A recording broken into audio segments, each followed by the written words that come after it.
Hola, ¿qué tal? En esta ocasión haremos un recorrido por el fascinante mundo de la geometría analítica bidimensional y trigonometría analítica. Y sin más preámbulos, comencemos. ¿Qué es la geometría analítica? Bueno, la geometría analítica es como una herramienta matemática que nos permite estudiar las formas y figuras que nos rodean. Estas se enfocan en entender sus propiedades, como cuánto espacio ocupan, qué tan lejos están sus puntos o cuánto caben en ellas. Es importante mencionar que para lograr todo esto utiliza un sistema de coordenadas como un mapa que nos ayuda a ubicar cualquier punto en el espacio. Así, podemos analizar cualquier figura geométrica y usar métodos algebraicos para resolver problemas relacionados con ellas. Ahora, hablemos de los elementos fundamentales no definidos. Para empezar, tenemos el punto.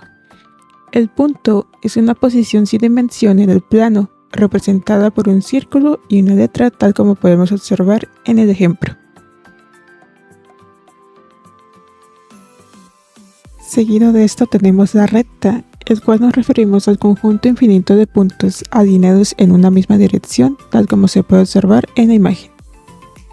Y por último, pero no menos importante, tenemos al plano, el cual es la superficie plana infinita formada por puntos y rectas, las cuales acabamos de ver hace un momento. Ahora, el sistema unidimensional. Bueno, en este es un sistema de coordenadas en el que ubica puntos en una línea recta numérica. El 0 es el origen y los números se extienden infinitamente a su derecha, los positivos, e izquierda, los negativos. Cada punto representa una cantidad mostrando su orden y relación. Ahora, en cuanto al sistema de coordenadas bidimensional, el más común es el plano cartesiano, el cual usa dos ejes perpendiculares, el eje X de las abscisas y el eje Y de las ordenadas. Para localizar un punto se avanza desde el origen según los valores de X e Y. Y el tercero es el sistema tridimensional. Ubica los puntos en el espacio mediante tres planos perpendiculares, ejes X, Y y Z, que se cruzan en el origen 0, 0, 0. Cada punto se define como una terna ordenada X, Y, Z. Las coordenadas indican la distancia del punto a los planos coordenados y los planos dividen el espacio en 8 cuadrantes.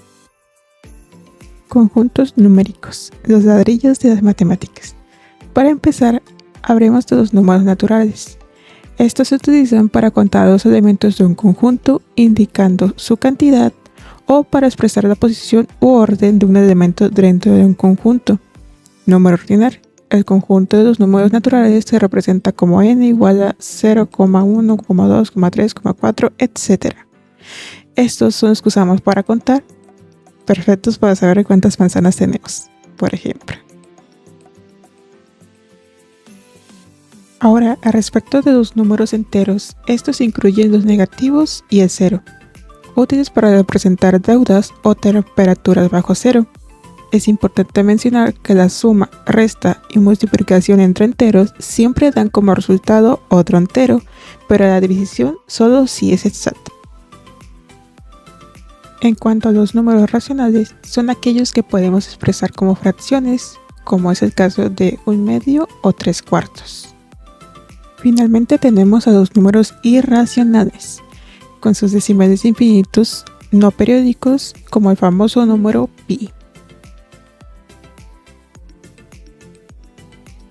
Ecuaciones de geometría analítica, el lenguaje de las formas. La geometría analítica nos permite describir formas con ecuaciones. Por ejemplo, la ecuación de la recta, la cual es ax más by igual a c, la cual nos da líneas rectas en el plano cartesiano. Ahora vamos a calcular la ecuación general de la recta que pasa por los puntos A 5,6 y B 3,4. El primer paso va a ser encontrar la pendiente. Para efectos prácticos del video ya se realizó, pero recuerda que la pendiente la encontramos con la fórmula m es igual a y2 menos y1 entre x2 menos x1. En nuestro caso el resultado va a ser igual a 1. Entonces ya tenemos el primer paso, que es calcular nuestra pendiente. El paso número 2 va a ser usar la forma punto pendiente. La forma nos pide una coordenada, tenemos 2 y la pendiente. Por lo tanto, podemos sustituir. Recuerda que la forma dice que es y menos y1 igual a m por x menos x1. Sustituimos los datos. Y menos nuestra y1 es 6 y esto es igual a la pendiente 1 multiplica a x menos x1 y la de x1 es 5. Hacemos las operaciones, nos va a quedar que y es igual a x, 1 por menos 5 es menos 5 y este menos 6 está restando, va a pasar sumando. Por lo tanto nos queda que y es igual a x más 1.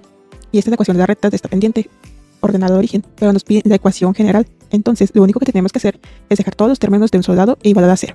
Generalmente se acostumbra a la x tener la positiva, es decir, la y que está aquí sumando pasará restando, y si hacemos eso nos quedaría que x queda tal cual con todo y su signo, y que está sumando pasa restando, menos y el más 1 queda tal cual, y esta sería la ecuación general de la recta, donde los coeficientes a, recuerda que es el término que acompaña a la x, sería 1, b, el coeficiente que acompaña a la y, sería menos 1, y c, el término independiente que en este caso es 1, y con esto ya tendríamos el resultado de nuestro ejercicio.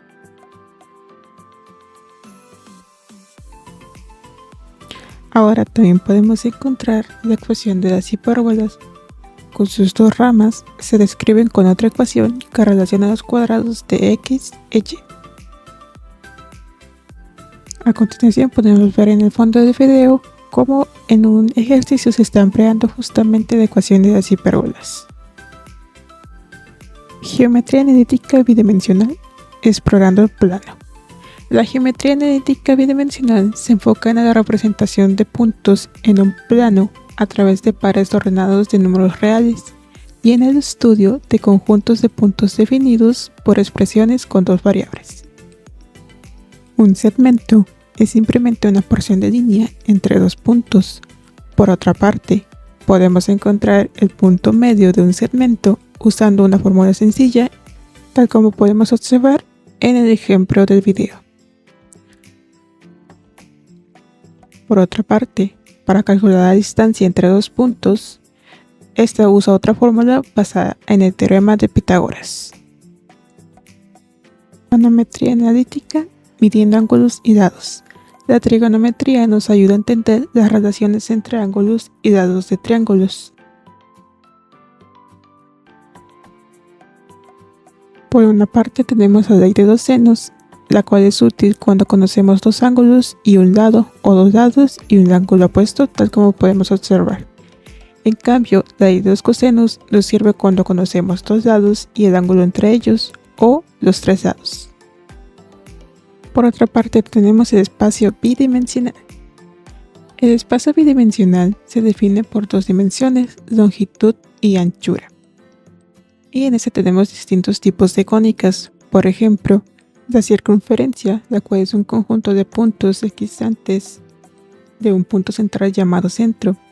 Por otra parte, tenemos la elipse, curva cerrada con dos focos, donde la suma de las distancias de cualquier punto a los focos es constante. Por consiguiente, tenemos la parábola, curva abierta con un foco y una directriz, donde cada punto está a la misma distancia del foco y de la directriz. Y por último, tenemos la hipérbola, curva abierta con dos ramas, dos focos y dos asíntotas, donde la diferencia de las distancias de cualquier punto de los focos es constante. Ahora, el espacio tridimensional. En este podemos encontrar la recta, la cual es un conjunto infinito de puntos que se extiende en una misma dirección. Por otra parte, también podemos encontrar el plano, la cual es una superficie plana que se extiende infinitamente en todas direcciones.